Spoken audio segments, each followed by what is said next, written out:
बारिश के पानी में अक्सर बच्चे खेलने के लिए बाहर निकल जाते हैं, पर उन्हें ये नहीं पता कि गहरे पानी के अंदर उनका इंतजार कौन कर रहा होता है। तो उस शाम अंबा गांव का सोनू भी अपने बड़े भाई के पास अपने लिए नाव बनवाने पहुंच गया। जय भैया, देखो ना कितनी मस्त बारिश हो रही है।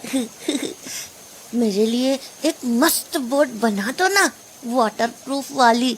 बाहर सड़क पे मस्त चलाऊंगा उसको। लेकिन सोनू, कौन जा रहा हो बाहर? हाँ? अरे कौन जा रहा हो? दादू, वो। कोई ना जाओगे बाहर बारिश में खेलने। पर दादू, मैं तो बोट चलाने जा रहा था।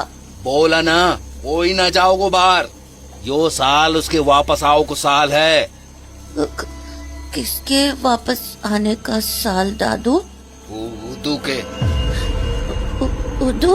वही उदू ना दादू, जो नदियों और नालों में बच्चों का शिकार करता है। यो अंबा गांव अब बच्चों के खातिर सुरक्षित ना है, और बारिश के मौसम में तो खास करके ना है। यही से बाहर जाने की कोई जरूरत ना है, घर पे रह, समझ गया?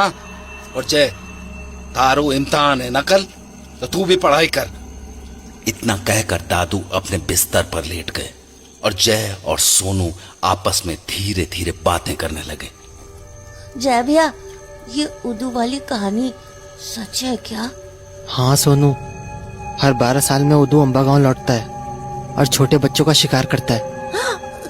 मेरा इतना मन था नाव चलाने का, पर अब कैसे चलाऊं? दादू ने तो बाहर जाने से मना कर दिया। जय भैया, चलो ना खेलते हैं। मेरे एग्जाम से सोनू, मैं नहीं खेल सकता। तो फिर मेरे लिए नाव बना दो, मैं उसी से खेल लूंगा। अरे पागल है क्या? दादू ने बोला ना बाहर खेलने नहीं जाना है। अरे मैं बाहर नहीं खेलूंगा, बस नाव चला के आ जाऊंगा, सच्ची। अरे लेकिन प्लीज ना जय भैया, प्लीज। देख, तुझे प्रॉमिस करना होगा कि तू नाव के पीछे पीछे नहीं जाएगा, तभी मैं तेरी बोट बनाऊंगा। पक्का प्रॉमिस भैया, नहीं जाऊंगा। तो थोड़ी ही देर में जय ने सोनू के लिए बोट बना दी और सोनू उसे लेकर बाहर खेलने के लिए चला गया। बाहर इतनी तेज बारिश हो रही थी कि सड़कें नदियां बन चुकी थी, और उस पानी में अपनी नाव को बहते देख सोनू खुशी से झूम रहा था। ये चली मेरी बोट, चल चल, ऑल तेज, ऑल तेज। सड़क पर पानी इतनी तेजी से बह रहा था कि सोनू की बोट पूरी रफ्तार से आगे बढ़ती चली जा रही थी, पर तभी उसे अपनी बोट एक गटर की ओर जाती दिखी। अरे नहीं नहीं, गटर में मत जा। नहीं मत जा। पर वो बोट नहीं रुकी और देखते ही देखते गटर के अंदर चली गई। तो सोनू भी भागा भागा उस गटर के पास पहुंचा। अरे यार, बोट तो अंदर चली गई, अब मैं कैसे खेलूंगा? सोनू गटर के पास खड़ा ही था कि तभी अचानक अंदर से एक हाथ बाहर आया और फिर धीरे धीरे उसका चेहरा। सोनू उस आदमी को नहीं जानता था और वो देखने में भी थोड़ा अजीब सा था। इससे पहले कि सोनू कुछ समझ पाता, उसे उस आदमी के हाथों में उसकी बोट दिख गई। तभी वो आदमी बोला, सोनू, ये बोट तुम्हारी है ना? हाँ, ये तो मेरी बोट है, पर तुम्हें कैसे मिली? मैं भी तुम्हारी तरह एक बोट से खेल रहा था, पर वो भी इसी गटर के अंदर चली गई। फिर मैं उसे ढूंढने अंदर चला गया, और पता है मुझे नीचे क्या मिला? क्या? तुम्हारी बोट। हाँ? तुम अंदर डूबे नहीं? नहीं, अंदर पानी नहीं है, सुंदर गार्डन है अंदर, ब्यूटीफुल फ्लावर्स, प्लेग्राउंड। सच्ची? हाँ सच्ची, गांव के अंदर खूब मजे करेंगे। नहीं, भैया बोलता है अनजान लोगों के साथ नहीं खेलते। अरे तो दोस्त बन जाते हैं ना यार। नहीं, मुझे डर लगता है, मैं जाता हूँ। अच्छा ठीक है, पर अपनी बोट तो लेते जाओ। लाओ। अरे बुद्धू, हाथ तो बढ़ाओ अपना। हाँ? अब लाओ। इधर सोनू ने अपना हाथ बढ़ाया था, वहीं दूसरी तरफ दादू गहरी नींद में सो रहे थे कि तभी एक तेज बिजली की आवाज हुई और उनकी आंख खुल गई। न जाने ये बारिश कब रुकेगी। ये दोनों कटे गए। अरे सोनू, जय, अरे कहां चल गो? डर के मारे जब दादू हड़बड़ाते हुए कमरे से बाहर आए तो उन्हें जय दरवाजे पर खड़ा मिला। जय, तू यहाँ क्या कर रहा हो? और सोनू कटे हो? वो दादू, वो यहीं बाहर बोट से खेल रहा था, पर अभी तक आया नहीं। अरे दिमाग फिर गया है कहा तुम दोनों को? मना की थी ना तुम दोनों से बाहर जाओ को, फिर क्यों जान दो उसको? तो दादू, मैं तो। चुप कर और घर में जाकर बैठ जा, मैं जा रहा हूँ उसको ढूंढने। तो दादू हड़बड़ाते हुए घर से निकल गए और हर ओर सोनू को आवाजें लगाने लगे। सोनू, सोनू, सोनू, सोनू, सोनू।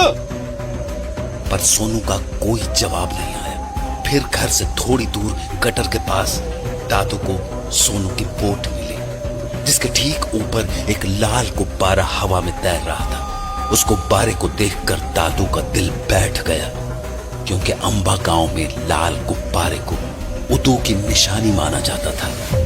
तो हताश होकर दादू ने वो पेपर बोट उठाई और घर लौट आए। उनके घर लौटते ही जय बोल पड़ा, दादू, सोनू कहाँ है?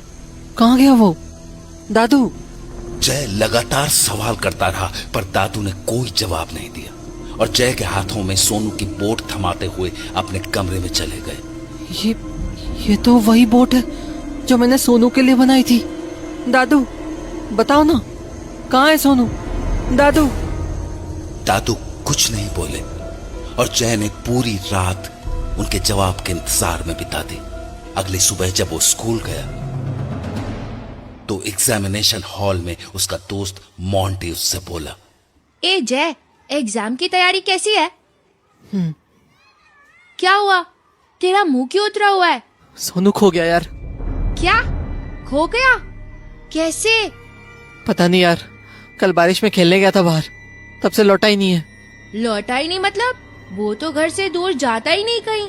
वही तो, एग्जाम नहीं होता तो मैं उसको ढूंढने चला गया होता। कोई नहीं, तू चिंता मत कर, पेपर देते हैं, उसके बाद ढूंढने चलेंगे। ठीक है, तू पेपर के बाद मेरे घर पे आ जाना, उधर से उसे ढूंढने चलेंगे। ठीक है, चल अभी के लिए ऑल द बेस्ट। तुझे भी। तो उसके बाद जय अपनी सीट पर चला गया और एग्जाम शुरू होने पर मोंटी भी अपना पेपर लिखने लगा। पर तभी उसे अपने पीछे से एक आवाज आई, मोटे, ए मोटे। वो आवाज ओम की थी, जो स्कूल का सबसे बड़ा गुंडा था और बदकिस्मती से वो मोंटी के ठीक पीछे ही बैठा था।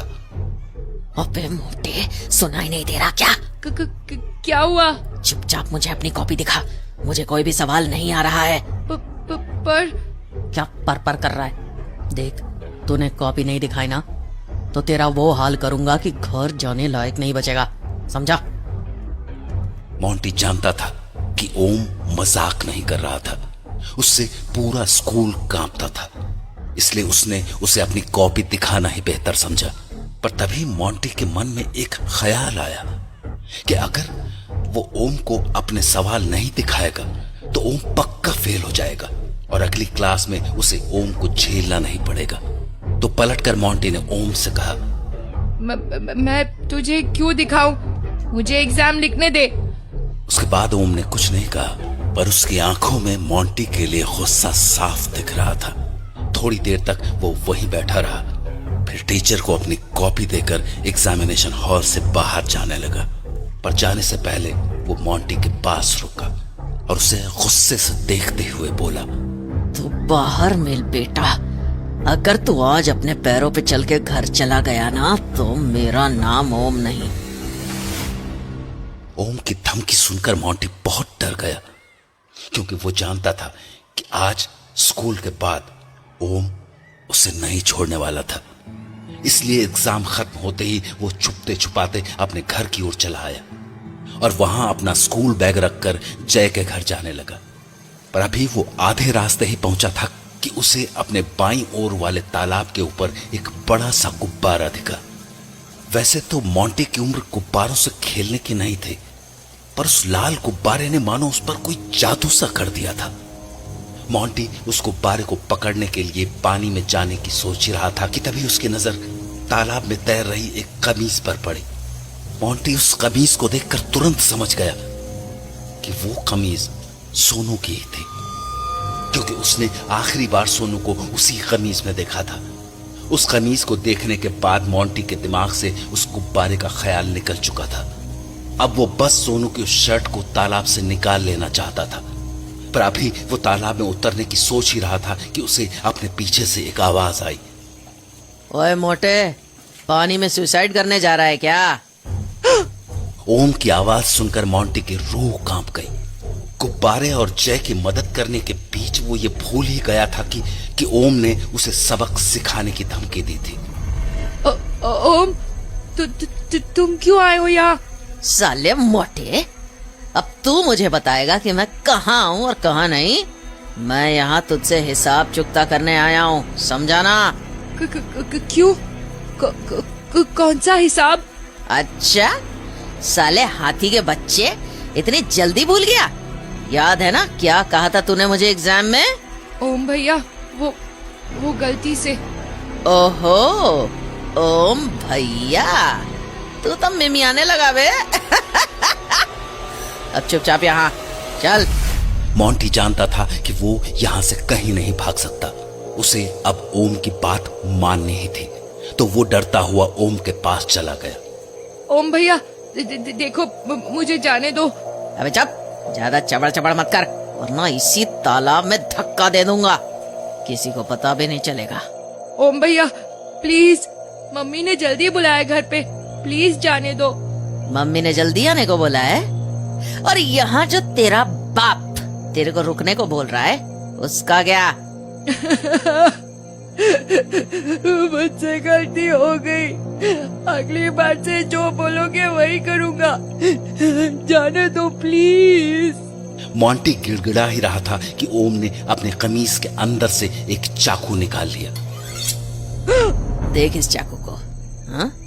ये है तेरा बाप, इसको बोल प्लीज, बोल हरामी। ये चाकू क्यों? इससे क्या करोगे ओम भैया? अभी बताता हूँ इससे क्या करूँगा, पहले शर्ट उतार अपनी। नहीं प्लीज। खुश हो जा कि पैंट नहीं उतरवा रहा मोटे, शर्ट उतरवा रहा हूँ, क्योंकि मुझे तेरी गोल मटोल तोंद देखनी है। चल उतार, नहीं तो पेट फाड़ दूंगा तेरा। उतार रहा हूँ। लाचार मोंटी क्या करता, उसने न चाहते हुए भी अपनी शर्ट उतार दी और घबराई आंखों से ओम की ओर देखने लगा। ओम भैया प्लीज जाने दो ना। ऐसे कैसे जाने दे दूं मोटे, अभी तो मुझे तेरे पेट पे चाकू से गोला बनाना है, बिल्कुल ओ जैसा, ओम का ओ, जिससे तू जिंदगी भर याद रखे कि ओम से हरामी पना नहीं करना चाहिए। ओम अपना चाकू लेकर मोंटी के पास पहुंचा ही था कि मोंटी ने उसे जोर से धक्का दिया और वहां से भाग निकला।